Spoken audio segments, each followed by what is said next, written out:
এখন এগুলো আম কই পাইলা গো? তোমাদের বাগানের আম আমি নিয়ে এসেছি দেশে থেকে। নাম কি আমের এটা? এটা হচ্ছে বাড়িফুল। তাই আমের ভিতর তো বেশি একেবারে সুন্দর দেখা যাচ্ছে, মানে খাইয়া বোঝা যাবে মিষ্টি কিনা। এটা প্যাকেট করা ছিল তো, তাই এতদিন রাখা গেছে গাছে। আচ্ছা দেখা যাক কতটা মিষ্টি হয়। আমটা এখন কেটে দিল মাঝখান দিয়া। ইস একেবারে দেখে তো মনে হচ্ছে সেই স্বাদ হবে।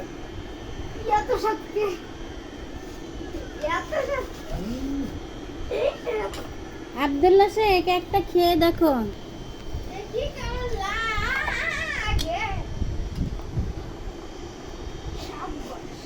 অনেক কেমন লাগতেছে আব্দুল্লাহ? এখনো খাও নাই? মুখে যে দিল্লা দেখলাম, দাও কামড় দাও। কেমন লাগতেছে গো? সেই স্বাদ। মিষ্টি নাকি তাই বলো? আমের কি সেন্ট আছে আব্দুল্লাহ? আম সেন্ট করতেছে নাকি ওষুধ দেওয়াটা সেন্ট করতেছে?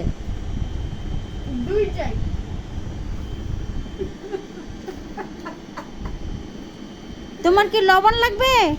না